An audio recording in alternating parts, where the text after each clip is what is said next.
El motor FSI 1.4 litros de 77 kilovatios con inyección directa de gasolina forma parte de la serie de motores EA111. Gracias a la inyección del combustible directamente en el cilindro, se reduce el consumo de combustible hasta en un 15%. Además de la inyección directa, el motor conmuta entre dos modos operativos: el modo homogéneo y el modo FSI. FSI significa Fuel Stratified Injection. En el modo FSI tiene lugar una carga estratificada, reduciéndose así de nuevo las emisiones y el consumo.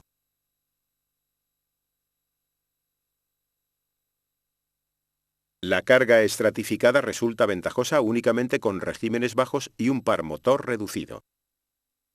Por ello, el motor conmuta su preparación de la mezcla de nuevo al modo convencional homogéneo cuando no se cumplen estas condiciones.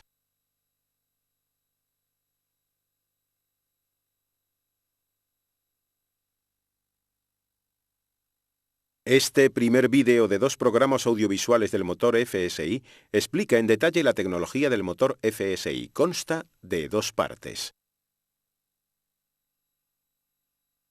La primera parte explica el diseño del motor y las innovaciones mecánicas. La segunda parte explica los modos operativos del motor y los principios de los procesos de preparación de la mezcla.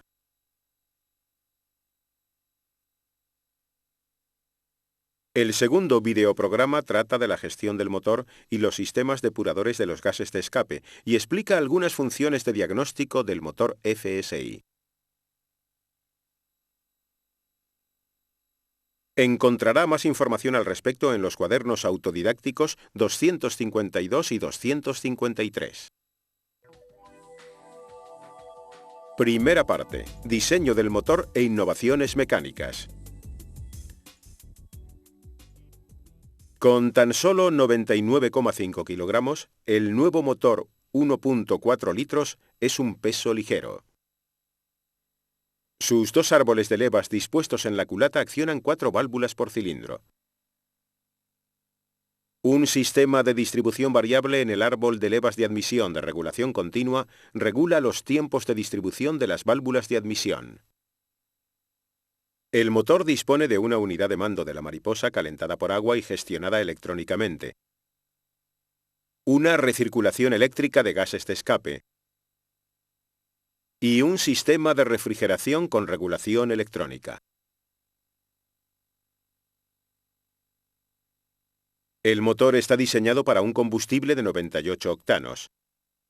El FSI alcanza el máximo potencial de ahorro posible en el consumo de combustible utilizando un combustible sin azufre de 99 octanos. También se puede utilizar gasolina de 95 octanos, pero aceptando un mayor consumo y una pérdida de par y potencia.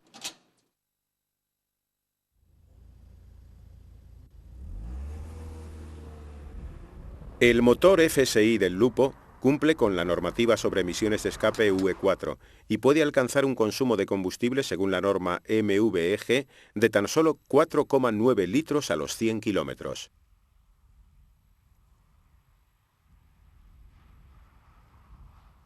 De forma parecida al Lupo 3 litros, el Lupo FSI se puede conducir en modo eco o modo normal. En el modo normal, el motor desarrolla 77 kilovatios y un par motor máximo de 130 Nm.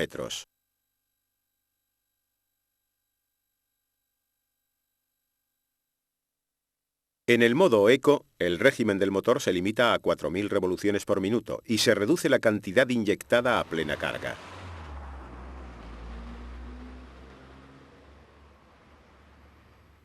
De esta forma se reduce la potencia máxima del motor a aproximadamente 51 kilovatios y el par motor a 125 Nm. Para mantener la temperatura de funcionamiento de los catalizadores, el motor, a diferencia del motor del Lupo 3 litros, no se para automáticamente cuando el coche se detiene.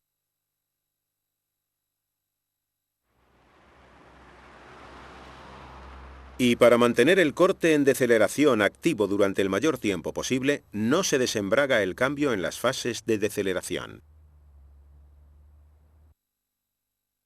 La carrera del motor es de 75,6 milímetros, con un diámetro de 76,5 milímetros. De ello resulta una relación diámetro-carrera de 0,988, con una relación de compresión de 11,5 a 1.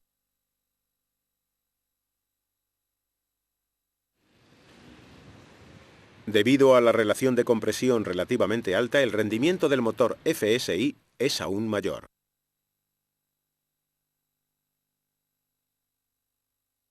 Novedoso en este motor es el colector de admisión compuesto de dos cuerpos de fundición de aluminio a presión. En el cuerpo inferior hay 4 chapaletas de posición variable, las llamadas chapaletas del colector de admisión.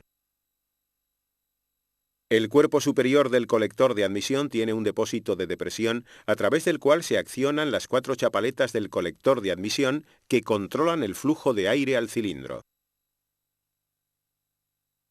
La válvula para la recirculación de gases de escape se acciona de forma eléctrica. Cuando está abierta, entran gases de escape en el colector de admisión a través del tubo de unión.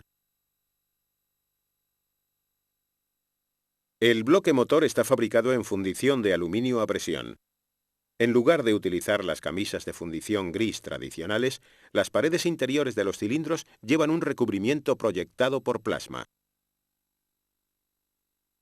El recubrimiento por plasma es un procedimiento con el que se aplica mediante un arco voltaico un material pulverizado de recubrimiento compuesto de molibdeno y una aleación de acero. Se proyecta directamente sobre la superficie a una temperatura de aproximadamente 11.700 grados centígrados.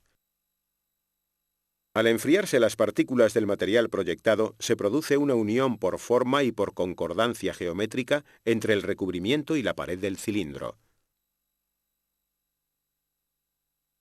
La capa del recubrimiento por plasma tiene un espesor de tan solo 0,085 milímetros. De esta forma se reduce peso y se consigue que el recubrimiento se dilate conjuntamente con el bloque de aluminio al calentarse. Se evita así que se forme una rendija de aire entre los diferentes materiales y se garantiza una excelente transmisión de calor.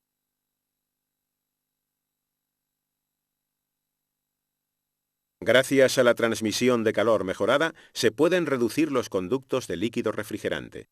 De esta forma, aumenta la superficie de unión entre la pared del cilindro y el bloque, resultando así el motor más rígido.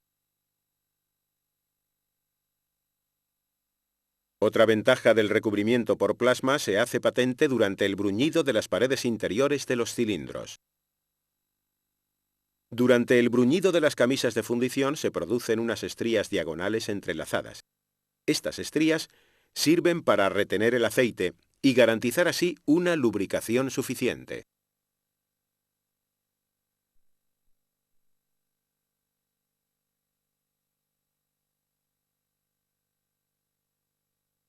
Al bruñir los cilindros con recubrimiento por plasma, se forman pequeños cráteres en la superficie del cilindro.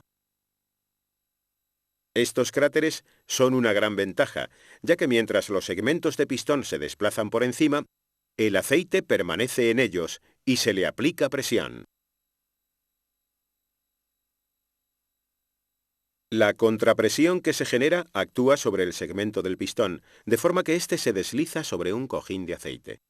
Esta lubricación, llamada lubricación hidrodinámica, provoca una reducción notable de la fricción y del desgaste. Tenga en cuenta que el bloque no se repara. Los pistones de este motor tienen un diseño especial. En la cabeza del pistón hay mecanizadas dos cavidades. Una es la cavidad para el combustible, que dirige el combustible inyectado hacia arriba, en dirección a la bujía.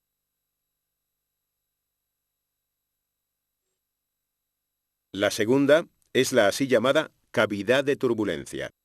Por el efecto de la cavidad de turbulencia, el aire de admisión se dirige también hacia arriba mezclándose con el combustible. En torno a la bujía se forma una nube de mezcla. Del motor de 4 cilindros de 92 kilovatios del Polo 2000 se ha adaptado el sistema de distribución variable en el árbol de levas de admisión de regulación continua. El margen de regulación es de 40 grados ángulo cigüeñal en sentido de avance. Esto conlleva una mejora del desarrollo del par, un aumento de la potencia máxima y una optimización de la recirculación interna de los gases de escape. De la regulación se encarga un variador que forma un conjunto con la rueda de impulsión del árbol de levas de admisión. En el variador hay dos cámaras, una para la regulación en sentido de avance y la otra para la regulación en sentido de retraso. Para la regulación en avance se conduce aceite de motor a la cámara del variador, con lo que se desplaza el émbolo y al mismo tiempo se comprime el muelle principal.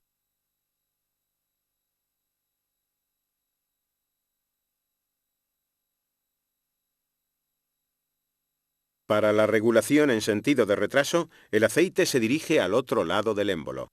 Por efecto de la presión del aceite y la presión del muelle, el émbolo es empujado hacia el tope de retraso.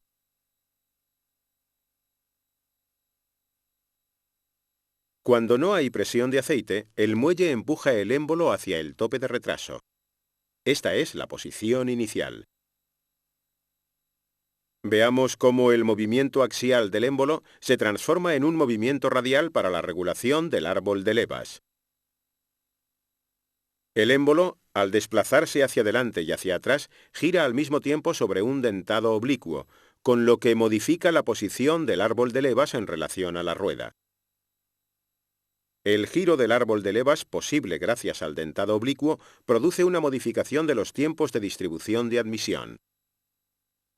La electroválvula que regula la afluencia de aceite a las dos cámaras es gestionada por la unidad de control del motor mediante una señal. Como ya hemos mencionado anteriormente, el sistema de distribución variable en el árbol de levas de admisión de regulación continua ya se utiliza en otros motores. Lo novedoso es el útil de ajuste. Esta nueva brida de fijación se tiene que utilizar de la siguiente manera al montar el variador del árbol de levas. En primer lugar, se sujeta el variador del árbol de levas con el tornillo central. En esta fase, el tornillo solo se aprieta con la mano para que el variador aún pueda girar sobre el árbol de levas. A continuación, se retira la bomba de alta presión que está dispuesta al otro lado de la culata.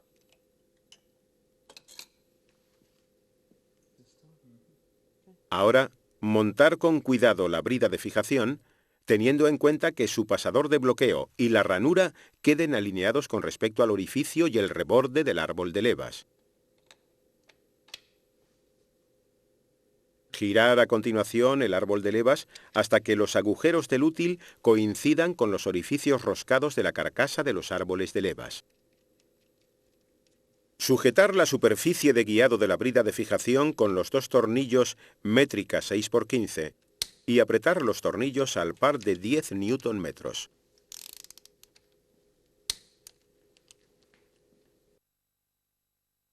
Girar desde el otro lado del motor el variador del árbol de levas, de tal forma que su orificio guía coincida con el orificio de la carcasa de los árboles de levas. Ahora ya se pueden colocar el útil normal de sujeción y los pasadores de bloqueo y apretar bien el tornillo central.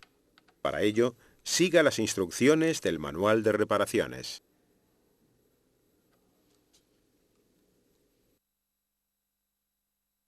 Como ya hemos dicho anteriormente, el colector de admisión se compone de dos cuerpos. El cuerpo inferior más pequeño presenta 4 chapaletas. Al atornillar el cuerpo inferior hay que tener cuidado de que estas chapaletas no queden aprisionadas en la culata.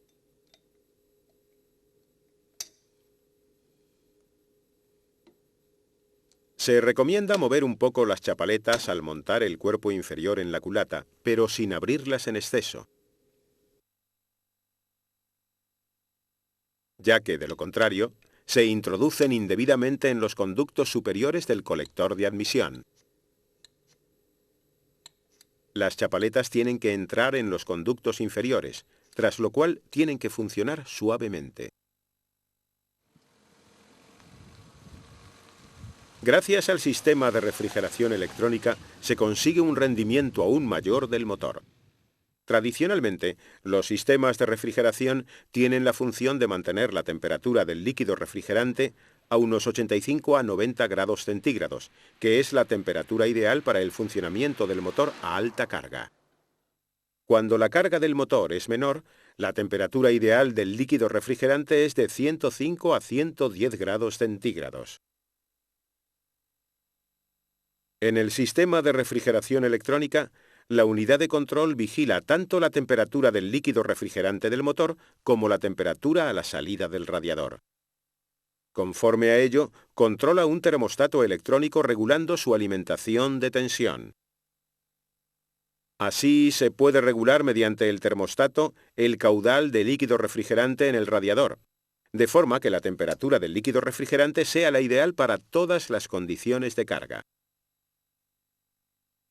Recuerde, al realizar trabajos en un motor desmontado, de fijarlo de forma segura al soporte para motores con el soporte adicional.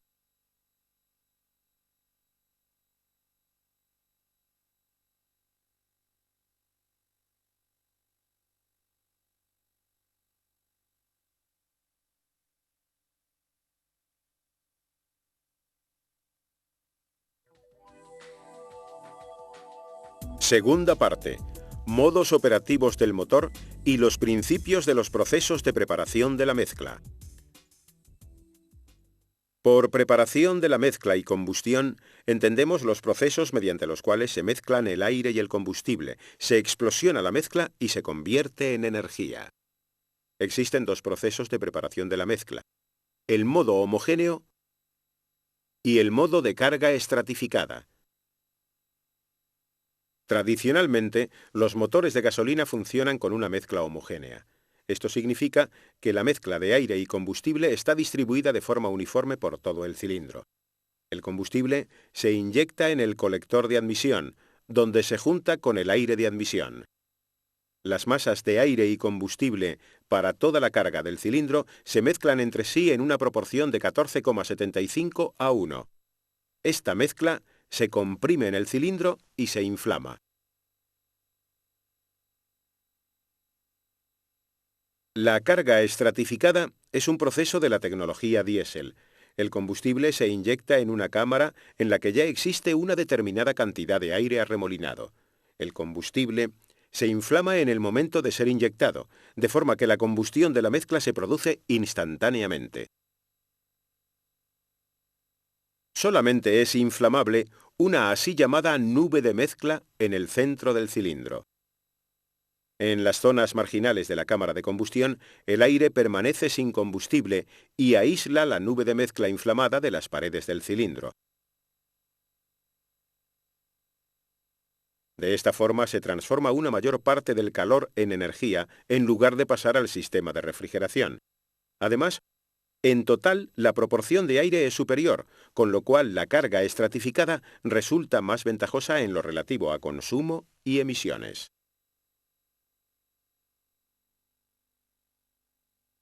Sin embargo, no es posible hacer funcionar los motores de gasolina solo en este modo, ya que al aumentar la carga del motor se hace necesaria una mezcla más rica y la estabilidad de la combustión empeora a altos regímenes de revoluciones.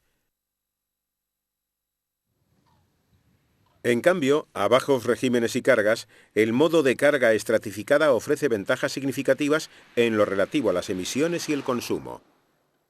Gracias al desarrollo de un motor que emplea ambos modos operativos, se ha podido lograr una notable reducción en el consumo y las emisiones. Veamos cómo ha sido posible esto. El diseño de la cámara de combustión del motor es completamente diferente. El inyector está dispuesto debajo de la válvula de admisión e inyecta el combustible directamente en el cilindro. De esta forma, el motor puede funcionar en ambos modos operativos. En la cabeza del pistón hay una cavidad para el combustible y otra de turbulencia. Desde la cavidad de combustible, el combustible inyectado se dirige hacia la bujía. Por el efecto de la cavidad de turbulencia, el aire de admisión se dirige también hacia la bujía, donde se mezcla con el combustible. Se obtiene una mezcla perfectamente explosionable en torno a la bujía. Delante del colector de admisión se encuentra la unidad de mando de la mariposa. En el cuerpo inferior del colector de admisión hay 4 chapaletas. Y en el conducto de admisión de la culata están dispuestos 4 tabiques de separación, que dividen el conducto de admisión en un conducto superior y en otro inferior. Al accionar las chapaletas, se cierra el conducto inferior. Comencemos con el modo de carga estratificada para ver cómo tiene lugar la formación de la mezcla. En el modo de carga estratificada, la válvula de mariposa se abre al máximo al objeto de minimizar las pérdidas por estrangulación. Al mismo tiempo, las chapaletas del colector de admisión cierran el conducto inferior. De esta forma se acelera el aire de admisión y fluye hacia la cámara de combustión, especialmente por el borde superior de la válvula de admisión, con una turbulencia cilíndrica llamada tumble.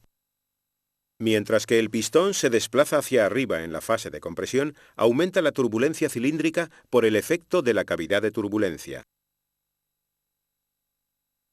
Cuando el pistón se encuentra en el último tercio de la fase de compresión, se inyecta el combustible. Se inyecta directamente sobre la cavidad de combustible y desde allí se dirige hacia la bujía, mezclándose con el aire arremolinado. La mezcla de combustible y aire se convierte así en una nube de mezcla perfectamente explosionable en torno a la bujía. Esta nube de mezcla está rodeada de aire de admisión y gases de escape agregados. De esta forma resulta un valor lambda entre 1,6 y 3,0 para toda la cámara de combustión. Esta nube de mezcla llamada carga estratificada se inflama y la combustión tiene lugar directamente debajo de la bujía.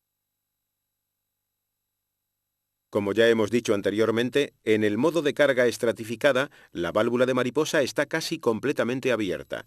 La potencia del motor, como en un motor diésel, viene determinada solo por la cantidad de combustible inyectada.